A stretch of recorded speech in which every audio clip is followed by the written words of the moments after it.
দুই সহস্রাধিক মানুষের তাজা প্রাণ আর অন্তত হাজার দশেক মানুষের অঙ্গহানির এক রক্তক্ষয়ী যুদ্ধ থেকে মাত্র মাস তিনেক দূরে দাঁড়িয়ে আজকের কথাগুলো বলছি। শহরের রাস্তায় এখনো শহীদ ওয়াসিমদের রক্তের ছোপ ছোপ দাগ লেগে আছে। স্বাভাবিক জীবনে ফিরতে পারেনি এখনো শহীদের পরিবারগুলো। ইয়ামিনের মা হয়তো কাউকে পেলেই জানতে চাইছে আমার খোকার উপর কিসের এত রাগ ছিল ওদের। সে প্রশ্নের উত্তর হয়তো কেউ কোনোদিন দিতে পারবে না। বুকের ভেতর গুলি নিয়ে নিস্তেজ পড়ে থাকা শরীরটাকে ওরা যেভাবে কুকুরের মতো টেনে হিঁচড়ে খেয়েছে, সভ্য এই সমাজে সেই উত্তর কি আসলেই আছে? পুড়ে যাওয়া লাশগুলোর কথা মনে করে সারা জীবন হয়তো হৃদয়টা পুড়তে থাকবে হতভাগা সেই মায়েদের। শহীদ ওমরের মা এখনো মানুষ পেলেই হয়তো প্রশ্ন করছে, আমার ছেলের বুকে ওরা এতগুলো গুলি কেন করলো? মারার জন্য তো একটা গুলি যথেষ্ট।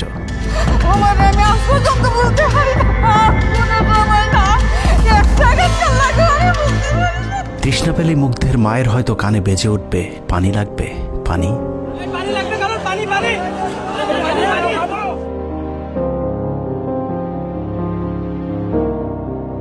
শুনেছি স্বাধীনতা অর্জনের চেয়ে রক্ষা করা অনেক কঠিন। স্বাধীনতার এই পতাকা সমুন্নত রাখতে যারা জীবন দিয়েছেন তাদের সে রক্ত যেন বৃথা না যায়। এ পতাকার জন্য যেন আর কাউকে জীবন দিতে না হয়। স্বাধীনতার এমন যুদ্ধ আর দেখতে চাই না। এ যুদ্ধের প্রতিপক্ষ অনেক হিংস্র, খুব নিষ্ঠুর। ওরা বুকে গুলি নিয়ে কাতরাতে থাকা মানুষকেও শান্তিতে মরতে দেয় না। ওরা আরও রক্ত চায়। 15 বছর মুসলিম নিধন করে ওদের এতটুকু অনুশোচনা নেই। রক্তের নেশায় এখনো বুঁদ হয়ে আছে হিংস্র পশু আত্মাগুলো। এদিকে এক পক্ষ নিজেদেরকে বিজয়ী ভেবে ঘরে ফিরেছে। ঘরে ফেরার আগে যাদের বাড়ি ঘরে আগুন দিয়ে ঘর থেকে বের করেছিল, সেই শত্রুকেই আবার তুলে নিয়েছিল নিজেদের ঘরে। ছাত্রলীগ নিষিদ্ধের কথা বলছে। এই নিষিদ্ধ করবার ম্যান্ডেটটা, নিষিদ্ধ করবার অধিকারটা তাদেরকে কে দিল? তারা এদেশের মানুষ, রাজনীতি করার অধিকার সকলের আছে। আমাদের কেড়ে নেওয়া যেমন অন্যায় ছিল, আমরাও আরেকজনের কেড়ে নেওয়ার অধিকার, এটা আমরা এভাবে বলি।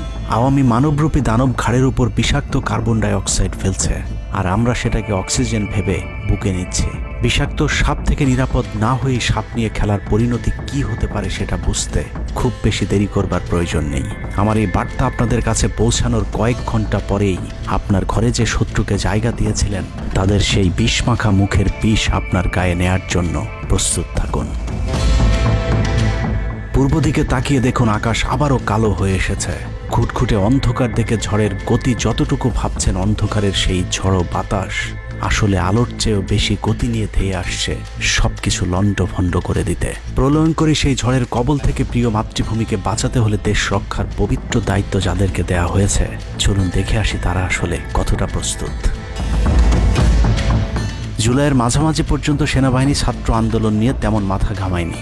ছাত্রলীগ যেদিন ঢাকা বিশ্ববিদ্যালয়ের ছাত্রীদের উপর আক্রমণ করেছিল, মূলত সেদিন থেকে সেনাবাহিনীর অভ্যন্তরীণ বিভিন্ন গ্রুপগুলোতে আলোচনা সমালোচনা শুরু হয়। 17 তারিখ সকল ডিভিশনের জিওসিরা অফিসার এবং সৈনিকদেরকে কোনো ধরনের গুজবে কান না দেওয়ার পরামর্শ দেন। জিওসিদের পক্ষ থেকে সাফ জানিয়ে দেওয়া হয়, সরকার মিসক্রিয়েন্টদের বিরুদ্ধে যথাযথ ব্যবস্থা নিচ্ছে, এটা নিয়ে সেনাবাহিনীর মাথা ঘামানোর কিছু নেই। 11 ডিভিশনের মেজর জেনারেল খালেদ আল মামুন, 55 ডিভিশনের GOC major general Mahbubur Rashid এবং কুমিল্লা ডিভিশনের জিওসি জাহাঙ্গীর আলম ছিলেন সবচেয়ে বেশি আক্রমণাত্মক। ছাত্রদের পক্ষে কোনো পোস্ট কিংবা প্রোফাইল পিকচার লাল করার বিরুদ্ধে তাদের ছিল কঠোর বার্তা।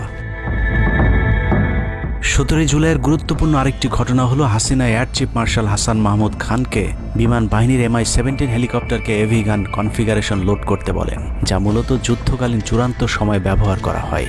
এয়ার চিফ হাসিনাকে উল্টো প্রশ্ন করেন, আমাদের সেনাবাহিনী কি এখনও ফেল করেছে? তাহলে এত দ্রুত বিমান বাহিনী কেন?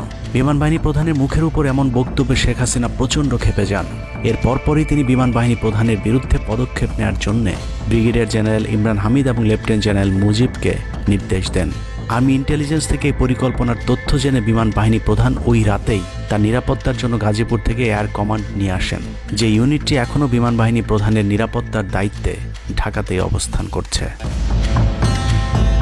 যাই হোক, বিমান বাহিনী প্রধান সেদিন রাজি হলে ব্ল্যাকআউটের সময়টা আরও ভয়ঙ্কর হতে পারত। বিমান বাহিনীর সহায়তা না পেয়ে শেখ হাসিনা পরদিন র্যাব প্রধানকে ডেকে আদেশ দেন তার হেলিকপ্টার প্রস্তুত রাখার। র্যাব প্রধান হাসিনার আদেশ অনুযায়ী ছাত্রদের বিরুদ্ধে অপারেশনে হেলিকপ্টার ব্যবহার করেন। হেলিকপ্টারের গুলিতে যতগুলো হতাহতের ঘটনা ঘটেছে সবগুলোই র্যাবের হেলিকপ্টার থেকে করা হয়েছিল। র্যাবের পাশাপাশি ঢাকার বাইরে দু একটি পাদে প্রায় সবকটি ডিভিশনের জিওসিরা দেশের বিরুদ্ধে অবস্থান নিয়েছিলেন। ঢাকার বাইরে থেকে বিশেষ করে ডিভিশন সাপোর্ট ব্যাটালিয়নকে অগ্রাধিকার ভিত্তিতে ঢাকায় নিয়ে আসা হয়, কারণ তাদের সাথে এপিসি সুবিধা ছিল। এপিসি গাড়িগুলো মূলত ছাত্রদের বিরুদ্ধে চূড়ান্ত পদক্ষেপ নেওয়ার জন্যই আনা হয়েছিল। রাষ্ট্রীয় গুরুত্বপূর্ণ এলাকা কেপিআই রক্ষায় 19 তারিখে সেনা নামানোর সিদ্ধান্ত নেওয়া হয়। নিয়ম অনুযায়ী সেনাবাহিনীর কেপিআই রক্ষার দায়িত্ব পালন করার কথা থাকলেও বিভিন্ন জায়গায় দেখা গেছে সেনাবাহিনীর ছত্রছায়ায় পুলিশ এবং আওয়ামী লীগ ছাত্রলীগের সন্ত্রাসীরা ছাত্রদের উপর হামলা চালিয়েছে। কোথাও সরাসরি সেনাবাহিনীকেও গুলি চালাতে দেখা গেছে। এর মধ্যে ঢাকার 46 পদাতিক ডিভিশনের ইনফ্যান্ট্রি ব্রিগেডের ইউনিটগুলো ঢাকার প্রাণ কেন্দ্রগুলোতে ছাত্রদের উপর সবচেয়ে বেশি দমন পীড়ন চালিয়েছে। অনুসন্ধানে 19 থেকে 23 জুলাই পর্যন্ত গণহত্যার সাথে জড়িত সেনাবাহিনীর কয়েকজন অফিসারের নাম উঠে এসেছে, যারা এখনো পর্যন্ত গুরুত্বপূর্ণ সব পদে বহাল আছেন, যা ডক্টর মোহাম্মদ ইউনূস সরকারের জন্য অত্যন্ত বিপজ্জনক। কতটা বিপজ্জনক সেটা বোঝার জন্য আন্দোলনের সময়টাতে ওই অফিসারদের ভূমিকা কী ছিল সেটা একটু দেখে আসি। আন্দোলনের সবচেয়ে বেশি রক্তক্ষেকো ছিলেন বিজিবির ডিজি মেজর জেনারেল আশরাফ। সূত্র জানিয়েছে, ভারতীয় নাগরিকদের বিজিবির পোশাক পরিয়ে মাঠে নামিয়েছিলেন বিজিবির এই মহাপরিচালক। সেনাবাহিনী শেখ হাসিনাকে পদত্যাগের পরামর্শ দেওয়ার পরেও শুধু বিজিবিকে নিয়ে হত্যাকাণ্ড চালিয়ে শেখ হাসিনাকে ক্ষমতায় রাখার গ্যারান্টি দিয়েছিলেন মেজর জেনারেল আশরাফ। 5 তারিখ হাসিনা পালিয়ে যাবার আগ মুহূর্তে তিনি স্বরাষ্ট্রমন্ত্রীকে ফোন করে বলেছিলেন, কয়েক হাজার মানুষ মারলেই পরিস্থিতি ঠান্ডা হয়ে যাবে, অতএব কোনো অবস্থাতেই যেন প্রধানমন্ত্রী পালিয়ে না যান। স্বরাষ্ট্রমন্ত্রীকে তিনি এমনটাই পরামর্শ দিয়েছিলেন।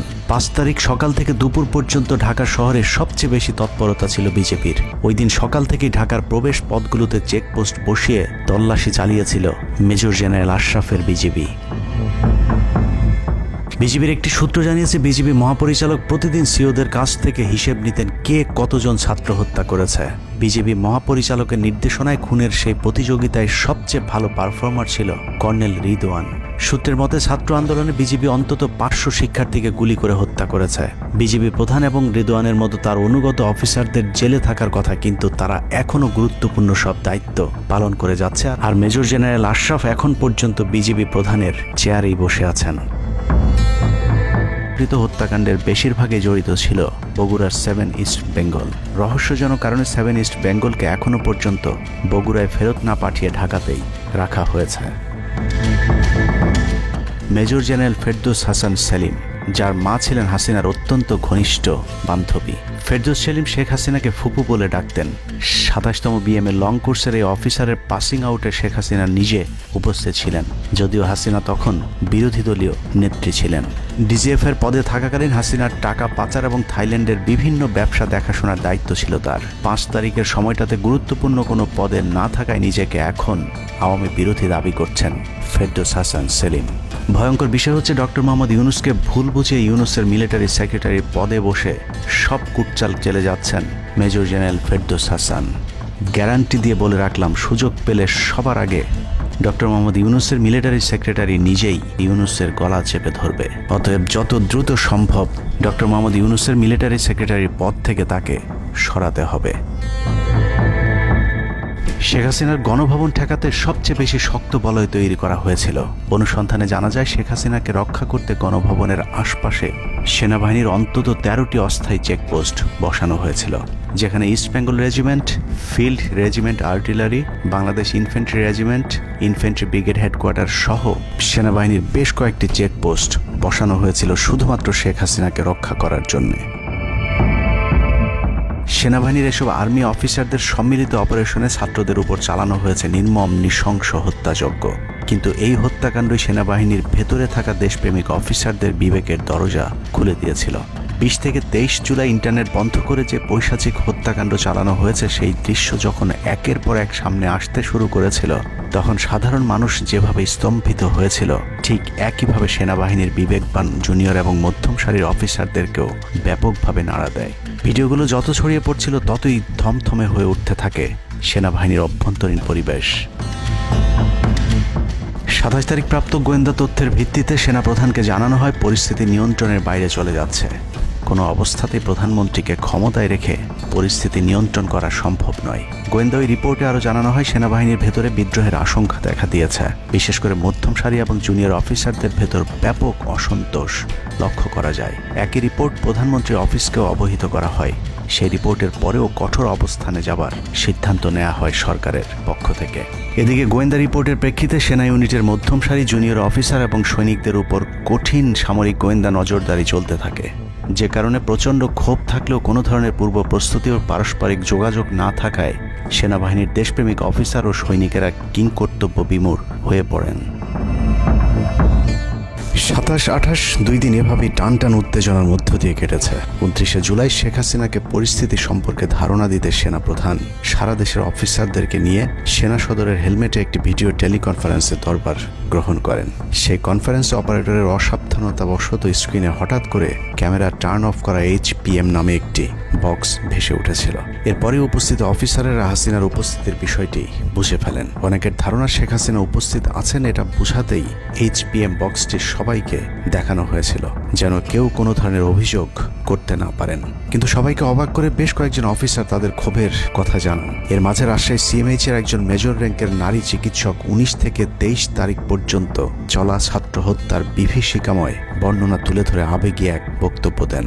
সূত্র জানিয়েছে, এ সময় সেনাবাহিনীর কয়েকজনকে কাঁদতে দেখা গেছে।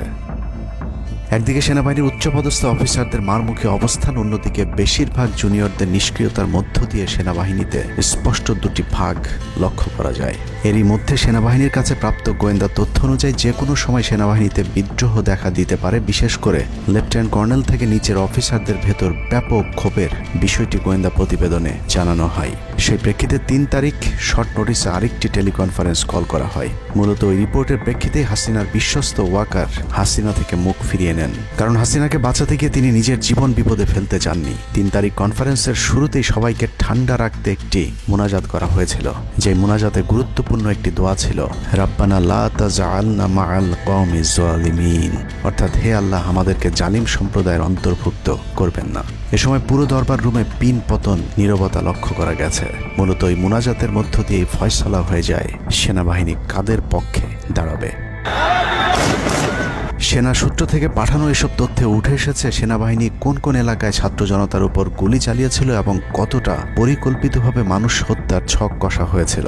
4 তারিখও সেনাবাহিনীর ভূমিকা ছিল অত্যন্ত অস্পষ্ট। কিছু জায়গায় সেনাবাহিনী ছাত্রদের পক্ষে, আবার কিছু জায়গায় ছাত্রদের উপর গুলিও চালিয়েছে। 4 আগস্ট সবার প্রথম 24 ডিভিশন চট্টগ্রামের GOC lieutenant general Mainur Rahman তার বাহিনীকে ছাত্রদের পাশে দাঁড়ানোর নির্দেশ দেন। 5 তারিখ সকাল পর্যন্ত আর্মির ভূমিকা ছিল অত্যন্ত সন্দেহজনক।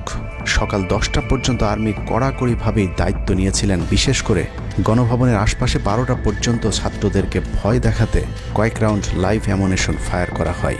4 তারিখ 3 বাহিনী প্রধান, পুলিশ প্রধান এবং DGDGF এর সারা রাত নির্ঘুম কেটেছে। 3 থেকে 5 তারিখ পর্যন্ত গুরুত্বপূর্ণ কিছু ঘটনা ঘটেছে, সেটা তুলে ধরবার আগে শেখ হাসিনার পালিয়ে যাওয়ার বর্ণনা দিয়ে আসা যাক। 5 তারিখ সকাল ঠিক 9টায় প্রধানমন্ত্রীর অফিসে গিয়ে শেখ হাসিনাকে পদত্যাগ করতে বলেন সেনাপ্রধান। শেখ হাসিনার কথা শোনার সাথে সাথে সেনাপ্রধানকে দৌড়ে মারতে আসেন। এ সময় 3 বাহিনী প্রধানকে অকথ্য ভাষায় গালাগাল করেন শেখ হাসিনা। জেনারেল ওয়াকারকে হাসিনা বলেন, তুই পুলিশকে দেখে শিখতে পারিস নাই। এ সময় বিমান বাহিনী প্রধান সজীব ওয়াজেদ জয়কে ফোন করে তার মাকে বোঝানোর জন্য অনুরোধ করেন। সজীব ওয়াজেদ জয় এটি জানার পর উল্টো আর্মি চিফকে তুই তুকারি করে হুমকি দিতে থাকেন, তোর কোন বাবা তোকে চিফ বানাইছে, তোর বউ ছেলে মেয়ে কে কোথায় আছে সবকিছু দেখে নেওয়া হবে। রাগান্বিত হয়ে এরপরে সজীব ওয়াজেদ জয় লাইভে গিয়ে আবল তাবল বকতে থাকেন। ঠিক আছে, শেখ হাসিনার পর আপনাদের কি হবে সেটা আমারও চিন্তার বিষয় না, আমার পরিবারের আর চিন্তার বিষয় না, আপনারা বুঝবেন। এরই মধ্যে 9:30 বেজে যায়। শেখ হাসিনাকে কোনোভাবে রাজি করাতে না পেরে সেনাপ্রধান হাসিনাকে 2টি বিকল্প দেন, পদত্যাগ অথবা গ্রেফতার। ওদিকে মিরপুরে বসানো সেনাবাহিনীর চেকপোস্টগুলো খুলে দেওয়া হলে বিনা বাধায় গণজোয়ার ঢুকে পড়তে থাকে। মবটি যখন গণভবন থেকে মাত্র 20 মিনিটের দূরত্বে চলে আসে, এ সময় সেনাবাহিনী এক প্রকার জোর করে শেখ হাসিনাকে পদত্যাগপত্রে সই করান। এ সময় SSF এর 2-1 এগিয়ে আসতে চাইলেও সেনাপ্রধান হাত ইশারা করলে তারা জায়গায় দাঁড়িয়ে থাকেন। পদত্যাগের পর শেখ হাসিনা জাতির উদ্দেশ্যে ভাষণ দেওয়ার অনুরোধ করলে সেনাপ্রধান হাসিনাকে বলেন, জীবন বাঁচাতে চাইলে দ্রুত গাড়িতে গিয়ে উঠুন, জনগণ গণভবনে ঢুকে পড়ছে। সেনাবাহিনীর মতে শেখ হাসিনা সেদিন মাত্র 5 মিনিটের জন্য বেঁচে গিয়েছেন, তা না হলে জনগণ তাকে ধরে ফেলত। হাসিনাকে গণভবন থেকে উদ্ধার করে বিমানে ভারত পাঠিয়ে দেওয়ার জন্য মোট 3টি রুট প্ল্যান করা হয়েছিল। প্ল্যান এ, গণভবন থেকে গাড়ি বহরে বিমান বাহিনীর ব্লু স্কাই স্কুলের গেট দিয়ে তেজগাঁও বিমানবন্দরে ঢুকে ঢাকা সেনানিবাসে প্রবেশ এবং তারপর বিএএফ বেস দিয়ে বিমান বাহিনীর রানওয়েতে প্রবেশ। সেখান থেকে বিমান বাহিনীর C-130 যে বিমানে ভারতে উড্ডয়ন। দুর্ভাগ্যজনকভাবে ততক্ষণে বিপ্লবী জনতা শেওড়াপাড়া রাস্তা দিয়ে বিমান বাহিনীর ব্লু স্কাই স্কুলের গেট ক্রস করে আগারগাঁও চৌরাস্তা পর্যন্ত চলে এসেছিল। ওদিক দিয়ে ক্যান্টনমেন্টের জাহাঙ্গীর গেটও ছাত্র জনতার দখলে, তাই গণভবন থেকে গাড়িতে করে ঢাকা সেনানিবাসে ঢোকার সব পথ বন্ধ হয়ে গিয়েছিল, যে কারণে প্ল্যান বি অবলম্বন করতে হয়েছিল হাসিনাকে উদ্ধারকারীদের। প্ল্যান বি অনুযায়ী গণভবন থেকে বিমান ঘাঁটিতে যাওয়ার তখন একটাই পথ বাকি ছিল, তা হলো হেলিকপ্টারে যাওয়া। বিমান বাহিনীর MI-17 হেলিকপ্টার চন্দ্রিমা উদ্যানের পাশে বাণিজ্য মেলার মাঠে এসে অবতরণ করে। খুনি হাসিনা চন্দ্রিমা উদ্যানের পাশের রাস্তা দিয়ে বাণিজ্য মেলা মাঠে প্রবেশ করে এবং সেখান থেকেই হেলিকপ্টারে করে বিমান বাহিনী ঘাঁটিতে নিয়ে যাওয়া হয় তাকে। সেখানে গিয়ে তারেক সিদ্দিকী এবং সালমান এফ রহমানের জন্য কিছুক্ষণ অপেক্ষা করে শেখ হাসিনা।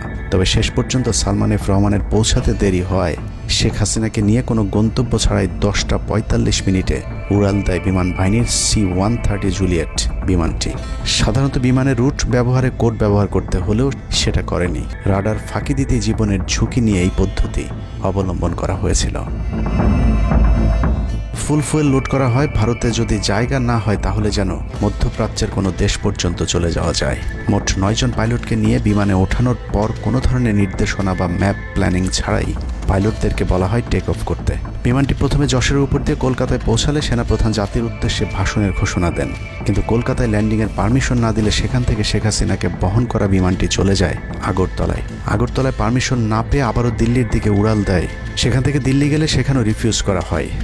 দিল্লি বিমানবন্দরে নামতে না দিলে অনিশ্চয়তা দেখা দেয় শেখ হাসিনাকে বহন করা বিমানটির ভারতে অবতরণ নিয়ে। বিমানের একজন পাইলটের বরাত দিয়ে জানা যায় এভাবে উদ্দেশ্যহীনভাবে দীর্ঘক্ষণ ঘুরতে থাকার পর জরুরি অবতরণের সিদ্ধান্ত নেওয়া হয়। তবে জরুরি অবতরণের ঠিক আগ মুহূর্তে দিল্লির গাজিয়াবাদ এয়ারবেজে নামার অনুমতি পায় C-130 জুলিয়েট, যেখানে অজিত ধওয়াল তাকে রিসিভ করেন। অবতরণে জটিলতার কারণেই 5 তারিখ সেনাপ্রধান জাতির উদ্দেশ্যে ভাষণ দিতে বারবার দেরি করছিলেন, কারণ তিনি নিশ্চিত হতে চাচ্ছিলেন শেখ হাসিনা ভারতে অবতরণ করেছেন। তারপরই বাংলাদেশের মানুষ মুক্তি পায় এক ফেরাউনের হাত থেকে। হাসিনা পালিয়ে যাওয়ার সেই খবর পৃথিবীর সবাই জানে, কিন্তু 3 থেকে 5 তারিখ পর্যন্ত ক্যান্টনমেন্টে কিছু ঘটনা ঘটেছে যেই ঘটনা এখনও আমাদের কাছে অজানা। 3 তারিখ সেনাপ্রধানের ওই ভার্চুয়াল মিটিংয়ের পর মোটামুটি নিশ্চিত হয়ে যায় শেখ হাসিনা অধ্যায় বাংলাদেশের শেষ। শুরু হয় ভারতের প্ল্যান বি বাস্তবায়নের প্রক্রিয়া। 3 তারিখ রাতে আসিফ নজরুলের সাথে ডিজিএফআই কার্যালয়ের পাশের একটি ভবনে আসিফ নজরুলের ঘনিষ্ঠ বন্ধু major general Hamid, lieutenant general Mujib এবং মেজর জেনারেল ফেরদৌস সেলিমের একটি গোপন বৈঠক হয়, যেখানে ভারতীয় গোয়েন্দা সংস্থার 16 জন কর্মকর্তা উপস্থিত ছিলেন। মূলত 5 তারিখ শেখ হাসিনা পদত্যাগ করার পর করণীয় নির্ধারণ করতেই ওই বৈঠক অনুষ্ঠিত হয়। দীর্ঘ বৈঠক শেষে মোট 3টি বিকল্প নির্ধারণ করা হয়। প্রথমটি জরুরি অবস্থা জারি করে সেনাবাহিনীর হাতে ক্ষমতা দেয়া, দ্বিতীয়টি আসিফ নজরুলকে প্রধান উপদেষ্টা করে একটি অন্তর্বর্তীকালীন সরকার গঠন। অন্তর্বর্তীকালীন সরকারের ভেতরে যেন ভারতীয় বলয়ের লোকজন বেশি সংখ্যায় রাখা যায় সেটা নিশ্চিত করার ব্যাপারেও আলোচনা হয় বৈঠকে, এবং সেটা নিশ্চিত করতে আসিফ নজরুলের পেছনে সেনাবাহিনীর ওই অংশটির সর্বোচ্চ সাপোর্ট থাকারও নিশ্চয়তা দেওয়া হয়। মূলত আসিফ নজরুলকে সামনে রেখে সেনাবাহিনীর মাধ্যমেই দেশ চালানোর পরিকল্পনা করা হয়েছিল 3 তারিখের ওই গোপন বৈঠকে। 4 তারিখ 3 বাহিনী প্রধানের মধ্যে দফায় দফায় বৈঠক চলেছে। সেই বৈঠক থেকে সিদ্ধান্ত হয় 5 তারিখ সকাল 9টার মধ্যে শেখ হাসিনাকে চূড়ান্তভাবে পদত্যাগের বিষয়টি জানিয়ে দেওয়া হবে। এর পরপরই আসিফ নজরুলকে আবারও ক্যান্টনমেন্টে ডেকে আনা হয় এবং শেখ হাসিনার পদত্যাগের পর আওয়ামী নেতা কর্মীদেরকে যতটা সম্ভব নিরাপত্তা দেয়া, বেসরকারি বিভিন্ন প্রতিষ্ঠানগুলোতে যতটা সম্ভব আগের কর্মকর্তাদেরকে রেখে দেয়া এবং বিটিআর হত্যাকাণ্ড নিয়ে কোনো ধরনের পদক্ষেপ না নেওয়ার সহ বেশ কিছু করণীয় ঠিক করে দেওয়া হয়। দীর্ঘ সেই আলোচনার কারণে 4 তারিখ সারা রাত ক্যান্টনমেন্টে অবস্থান করেছেন আসিফ নজরুল। তাৎক্ষণিক আসিফ নজরুলের কাঁধে 2টি দায়িত্ব দেওয়া হয়: আর্মির প্রতি সকলে আস্থা তৈরি করা এবং হাসিনার পদত্যাগের পরপর ছাত্রদেরকে সেনাবাহিনীর নিয়ন্ত্রণে নিয়ে আসা। কথা মতো আসিফ নজরুল 4 তারিখ রাত এবং 5 তারিখ খুব সকালে ক্যান্টনমেন্টে বসে ফেসবুকে তিনি 2টি পোস্ট করেন। পোস্টের প্রথমটি 4 তারিখ রাতে সেনাবাহিনীকে প্যাট্রিয়ট সম্বোধন করে করা হয়। যেন সেনাবাহিনীর প্রতি ছাত্র জনতার আস্থা বেড়ে যায়। এবং পরেরটি সংখ্যালঘুদের বাড়িঘরে হামলা না চালানোর অনুরোধ করে পোস্ট করা হয়। দুপুর 12টার আগে আসিফ নজরুলের করা হিন্দুদেরকে নিয়ে ওই পোস্টে প্রমাণ করে আসিফ নজরুল আগে থেকে জানতেন কিছুক্ষণ পর আসলে কি ঘটতে যাচ্ছে। আমরা এখন আর্মি চিফের সাথে একটা আলোচনায় আছি। আমি যতটুকু ওনার সাথে কথা বলেছি আমার কাছে মনে হয়েছে, আশা করছি আপনাদের জন্য অনেক বড় সুসংবাদ আসছে। বিজয়ের খবর আগেই জেনে যাওয়াটা সমস্যা না, কিন্তু সমস্যা হলো আসিফ নজরুল সবাইকে আন্দোলনের কেন্দ্রবিন্দু ঢাকা বিশ্ববিদ্যালয়ে যেতে না বলে ক্যান্টনমেন্টের সুখবরের অপেক্ষায় থাকতে বলেন। মূলত আসিফ নজরুলের ওই ফাঁদে পা দিয়ে ছাত্র জনতার জুলাই আগস্ট বিপ্লবের বিজয় হাতছাড়া হয়ে গিয়েছিল। ছাত্র নেতাদের সরলতাকে কাজে লাগিয়ে আসিফ নজরুল নাহিদ আসিফদেরকে সেনাপ্রধানের কাছে আসতে বলেন। নাহিদ, আসিফ, মাহফুজরা সেনাপ্রধানের কাছে যাবার আগে আসিফ নজরুলের প্রধান উপদেষ্টা হবার বিষয়টি চূড়ান্ত হয়ে যায়। সমন্বয়কেরা পৌঁছানোর পর সেনাপ্রধান তাদেরকে জানায় আসিফ নজরুল হচ্ছেন প্রধান উপদেষ্টা।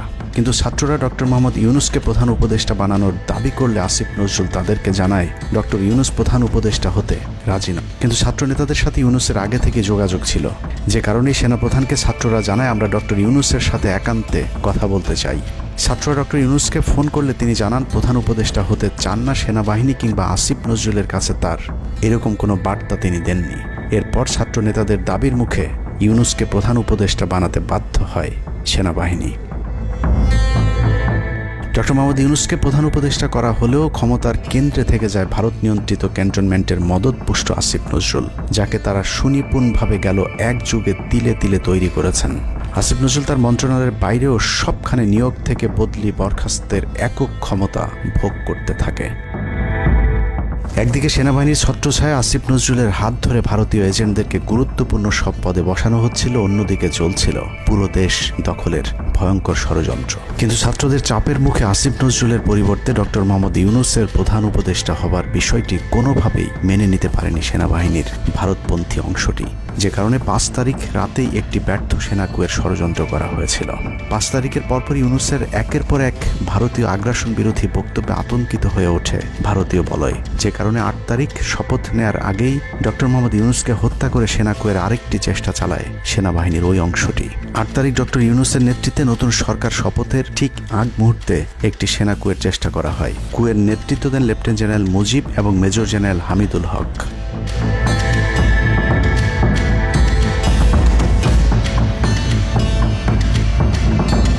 কিন্তু পশ্চিমা একটি গোয়েন্দা সংস্থা বিষয়টি দ্রুত সেনাপ্রধানকে জানালে জেনারেল ওয়াকার তাদের পরিকল্পনা ভণ্ডুল করে দেয়। সেনাপ্রধান তাৎক্ষণিকভাবে লেফটেন্যান্ট জেনারেল শামীমকে পিএসও এএফটি থেকে সিজিএস হিসেবে নিয়োগ দেন এবং মুজিবকে কিউএমজি থেকে আটডগে বদলি করেন, যদিও 8 তারিখ রাত থেকেই মুজিব পলাতক রয়েছেন। এরপর 12 সেপ্টেম্বর তাকে সেনাবাহিনী থেকে বরখাস্ত করা হয়।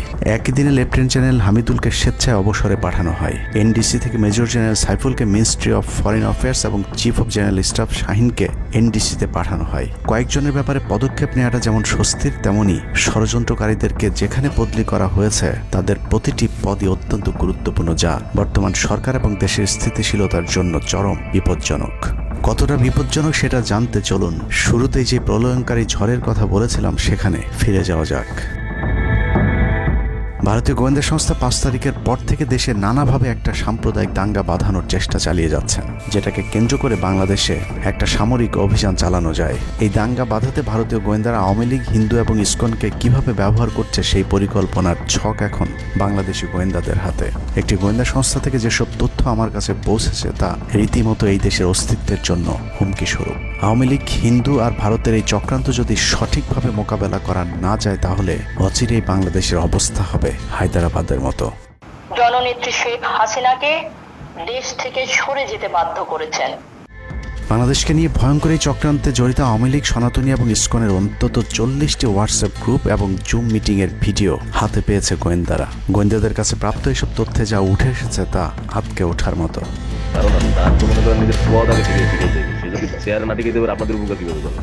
সেনাপ্রধান জামাত হলে এতদিন আওয়ামী লীগ বাইকে ফেলা দিত, ঠিক আছে? এটা তো আমাদেরও আওয়ামী লীগেরও একটা গেম হতে পারে, বলা যায় জামাত শিবিরের উপরে সব চাপা দিতে পারে, এটাও হতে পারে। এসব গ্রুপগুলোতে রীতিমতো বাংলাদেশের বিরুদ্ধে যুদ্ধের প্রস্তুতি চলছে। গ্রুপে তাদের সাথে সাবেক আওয়ামী লীগ সরকারের শীর্ষস্থানীয় নেতা থেকে বর্তমান সেনাবাহিনীতে চাকরিরত জেনারেল পর্যন্ত মাঝে মধ্যেই নাকি যোগ দিচ্ছেন। নানক ভাই থেকে শুরু করে আমাদের সুজিত দা, তারপর আরো অনেক টপ লেভেলের যারা মন্ত্রী, মিনিস্টার, প্রতিমন্ত্রী, তারপরে ইভেন কামাল ভাই। তো এখন বিষয়টা হচ্ছে যে ইভেন রাষ্ট্রপতি যে একেবারেই মানে কি বলে তার যে একেবারে মানে রাইট হ্যান্ড সচিব, উনিও আমাদের সাথে 2 দিন জয়েন করছেন। তো এখন ওনারা আসলে ভালো হইতো, যারা যারা আসেন আসলে ভালো হইতো। অনেক আমাদের এখানে প্রায় 12 থেকে 13 জন আপনার এমপি এসে কথা বলেছেন, যেটা আপনারা জানেন না। ঠিক আছে, বাংলাদেশে একেবারে টপ লেভেল সামরিক বাহিনীর 4 থেকে 5 জন জেনারেল লেভেলের লোকজন ওনারা এসে এখানে বসে থেকে আমাদের লাইভ শুনে গেছেন। আমাদের প্রধানমন্ত্রী উনি নিজে এসে বসে থেকে গেছেন। গ্রুপের সবচেয়ে ভয়ঙ্কর তথ্য পাওয়া গেছে ভুয়া মুক্তিযোদ্ধা জেডআই খান পান্নার মেসেজ থেকে। আওয়ামী এই আইনজীবী শহীদ সাইফুল ইসলাম আলিফের হত্যাকাণ্ড নিয়ে চাঞ্চল্যকর তথ্য দিয়েছে জেডআই খান পান্না। একটি চ্যাটিংয়ে তিনি লিখেছেন, দাড়িওয়ালা উকিল বেশি হয়ে গিয়েছে, আরও 2-1টারে খেয়ে দাও, আদালতে আমরা আছি। এখন অল্প কদিন জেলে থাকলেও 30 তারিখের পরে পুরস্কার পাবা। আরেকটি মেসেজে তিনি লিখেছেন, সুযোগ হাতছাড়া হয়েছে তোমাদের কারণে। কালকে সব হয়ে যেত, পরিকল্পনা ছিল কুপিয়ে মারার পর হিন্দুদের বাড়িতে হামলা হলে ভারত থেকে ট্রুপ চলে আসবে। ওরা যেহেতু হামলা করেনি, তোমাদেরই উচিত ছিল নিজেরা নিজেদের বাড়ি ঘরে আগুন দেওয়া। পেছনের ঘটনা বাদ দিয়ে 30 তারিখের পরিকল্পনায় মনোযোগী হও সবাই। শহীদ আলিফ হত্যাকাণ্ড নিয়ে আরেকজন লিখেছেন, কালকে আদালতে একটা লাশ পড়বে। হিন্দু ভাইদের পাশে আমাদের সবাইকে থাকতে হবে, ব্রিগেড মেজরের কমান্ড মেনে চলতে হবে। 30 তারিখের কর্মসূচি নিয়ে গ্রুপটিতে সশস্ত্র যুদ্ধের মাধ্যমে দেশ দখলের ভয়ঙ্কর সব আলোচনা করার ভিডিও হাতে এসেছে আমাদের। তারা বাংলাদেশের অস্ত্রগুলি আছে, এই অস্ত্রগুলি কোথায় আছে আমার কাছে অলরেডি খবর এসেছে। আমি নিউজ দিচ্ছি গোয়েন্দাদের মাধ্যমে। তারা বলেছে 5000-এর বেশি তারা অস্ত্র আছে, M60 রাইফেল, 7 রাইফেল আছে, 47 রাইফেল আছে, তাদের কাছে অত্যাধুনিক হটগান আছে। আলোচকদের একজন বলছিলেন, সাবেক এবং বর্তমান পুলিশের সমন্বয়ে 1700 অস্ত্রধারী গ্যারিলা প্রস্তুত করা হয়েছে 30 নভেম্বরের জন্য। আমরা ইতিমধ্যে কথা বলেছি, পুলিশ পার্টির কথা বলছি, পুলিশের অনেক উদ্যোগ ব্যাপারটা প্রত্যেক কাজ থেকে শুরু করে পুলিশ পার্টি তারা এসে এসেছেন, ওনারা আমার সাথে কথা বলে আমাদের যোগাযোগ রক্ষা করছে। ঢাকা শহরকে কিভাবে ব্লক করা হবে সেই পরিকল্পনাও করা হচ্ছে এসব জুম মিটিংগুলোতে। আমাদের কাজ হলো আব্দুল্লাহপুর, আব্দুল্লাহপুর, আশুলিয়া, টঙ্গীর আছে, আমরা উত্তরা ওইটা একটা ব্লক দিবেন, তাহলে আমরা খুব সহজেই আমাদের কাজ সফলতা পাবো।